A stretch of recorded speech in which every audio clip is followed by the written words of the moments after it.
prije 10 godina.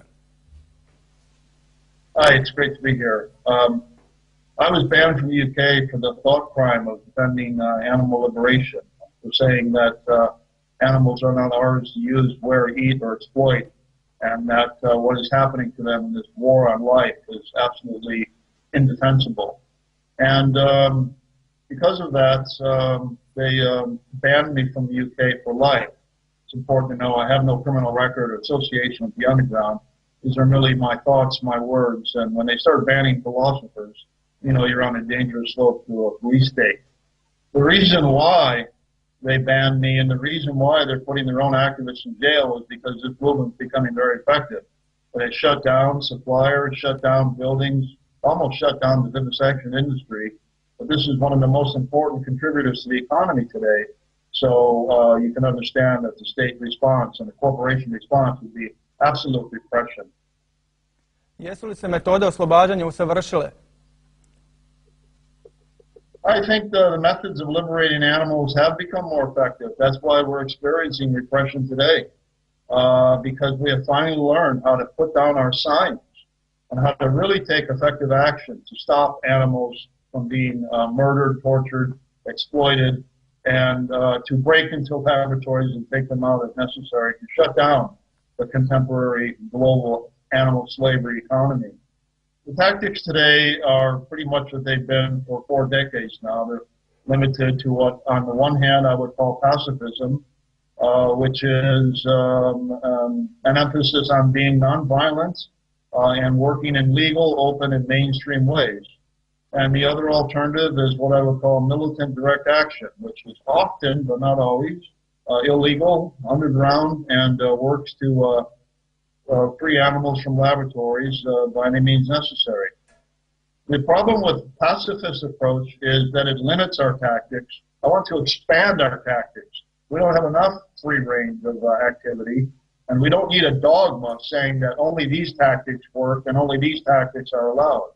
What pacifists say about tactics is false. Historically, it's false. You cannot apply one universal rule to all situations, as if reality is not complicated, and each situation needs to be assessed on its own for what tactics work. So I'm a pluralist. I look at each situation, I say, we should use what tactics work in this case. If it's debate, it's debate. If it's education, it's education. If it's a protest, it's a protest. If we need to go in and take animals out of a cage because no other tactic will work, that's what we ought to do. So my approach is pluralist. We should keep all tactics on the table, not take anything off. Why limit ourselves? They are not. Raste li svijest aktivista o tome koliko toga pozitivnog donose direktne akcije porobljenim osobama i samom animalističkom pokretu unutar specifičkog okruženja? I bude li se simpatije šire javnosti spram takvih akcija, pogotovo nakon objavljivanja vaše knjige Teroristi ili osloboditelji? That book came out in 2001, so it's been out for 10 years now. And it was really the first academic treatment of the A.L.F. And I would say that it accomplished its purposes, which was to educate people, even in our own movement, we need this education of the history, the ethics, the philosophy, and the tactics of the Animal Liberation Front, or the Underground Liberation Movement. So I wanted to bring out this whole history, this whole philosophy, and the nature of these tactics and whether they're effective or not. And I started this book, which is an anthology of many essays covering the whole scope of this movement that's been alive for 4 decades now. It emerged in the 1970s. And even though there's much misinformation that still persists, even in our own movement, about the animal liberation movement and the underground liberation movement, I would say that the book has had an impact on educating people so that they understand, at least. They may not agree, but they understand that there is a history, there is a philosophy that in many cases these tactics have worked. And one example I can give of a positive influence of the book is that there is a new movie out called Bold Native, which is about an animal liberation cell that goes on the ground and frees animals. And the director told me that my book was a direct inspiration on the movie, and in fact, it's featured in the movie. You see the main character reading the book off it. So it has had an impact, and I'm very glad for that. Imaju li po vama veću političku težinu oslobodilačke akcije koje se izvode bez maske u pol bijela dana, ponekad čak i pred kamerama, ili ih izjednačavate po važnosti s onima koje su izvedene pod fantomkama, u krilju noći, dakle potpuno anonimno? Each tactic has its own advantage. I call these tactics closed rescue and open rescue. Closed rescue tactic is when you go in anonymously with a mask, typically at night. And you break in laboratories and you destroy equipment that's used to destroy life, and you free animals. The advantage of this is that you live to free another night. You continue on indefinitely until you get caught. Most people don't get caught. The other tactic, because some people think that's violent, but they believe that, like Gandhi or King, breaking the law is perfectly ethical, as long as it's not violent. If you believe destroying property or freeing animals from property is violent, well, okay. But the other tactic is open rescue, which is you go in you document what's happening to animals, you take out animals. It's typically in broad daylight or at night, but it's open. You videotape what you're doing, you make a press announcement, you don't hide anonymously under any mask, everyone knows who you are, and you publicize your action. This has been very effective in exposing corporations' exploitation practices on factory farms, typically. But even now, this activity is being criminalized, and people are going to jail for open rescue. So the legal penalties are just about the same for open and closed rescues. I think both tactics are effective. People should work at what level they're comfortable. Again, we should have more tactics, not less tactics. There's no need to choose between one or the other. Let's have them both. They're both effective in their own way. U svom manifestu za radikalni abolicionizam kažete kako je pokret zagovorništva prava neljudskih životinja na ključnoj raskrsnici, gdje je sada u isto vrijeme da se djeluje ili da se umre. Vidite li neke pomake na bolje ili barem nekakvu mogućnost u bližoj budućnosti da se naprave neki takvi ozbiljni pomaci? I think we're in a serious crisis today in the 21st century. Absolutely historically unique. Very few people appreciate this. And that is because we are in an era of climate change that has never happened before. It is virtually non-debatable. The world scientists agree in great consensus. And we are in the midst of the 6th great species extinction crisis. That means that we have an emergency condition on the planet right now, an absolute crisis. We don't have time for debate. We don't have time for timidity. We don't have time for moderation. I think we absolutely need to escalate our tactics, escalate the battle, and do everything that we need to do. We should act like our hair is on fire because the planet is on fire, and too many people are too complacent. They're acting as if this is the 4th century BC. It's the 21st century, and life as we know it is coming to an end on this planet. Kolike su šanse za uspjeh abolicionista u njihovom naumu oslobođenja životinja, uzevši u obzir da nasuprot njih stoji golema mašinerija mesne i mliječne industrije, ogroman broj starospecijista koji ne žele promjenu u svom životnom stilu, te još uz to i vješta korporativna demagogija welfarističkih organizacija koje dodatno mute vodu? The chances for abolitionism today are increasingly better, but very challenging. I would have to say that we're losing this war and losing it badly. There are signs of progress in the UK, in the US, in Croatia, and elsewhere around the world. We see the movement is growing. The veganism is growing. It's becoming more popular.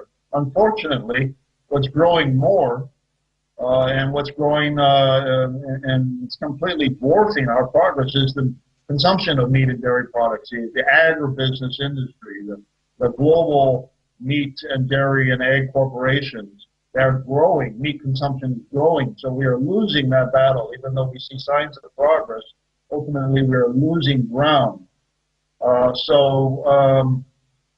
The focus has been for many groups on abolishing meat, dairy, and egg consumption. This is certainly the main source of animal exploitation. And we are learning how to become more mainstream and how to become more popular with our message. But again, we are not keeping up with China or India, the world's two most populous nations that are shifting away from a plant-based diet to a meat-based diet. We have nothing to celebrate, nothing to be complacent about. All of our work is ahead of us still. U svom manifestu žestoko se protivite metodama koje zagovara profesor Gary Francione. Koje su vaše osnovne zamjerke spram njegovog abolicionističkog pristupa pravima životinja i promoviranju veganstva kao jedinog mogućeg moralnog izbora, s obzirom na to da ste i sami abolicionist i vegan, to jest da se, bar pretpostavljam, slažete sa profesorom Garyjem u nekim temeljnim načelima? Abolitionism is a very effective critique of welfareism, and Francione has advanced the debate to the extent that he has shown very clearly the problems with asking for reforms, for bigger cages, and especially now, the campaign that is most disastrous to the movement is for so-called humane meat, or cage-free eggs. This is only increasing exploitation. People are now jumping off the vegetarian and vegan wagon to go straight into eating meat, dairy, and egg products without any guilt. It's made the situation worse. So it's a very effective critique of that. But there's nothing to replace it with. To be an abolitionist in the Francione sense means to do nothing, to do absolutely nothing creative, constructive, or productive. They don't support closed rescues. They don't support even open rescues. They do no legal campaigns to abolish circuses or something like that. There's no protests. There's no demonstrations. So what tactic is left?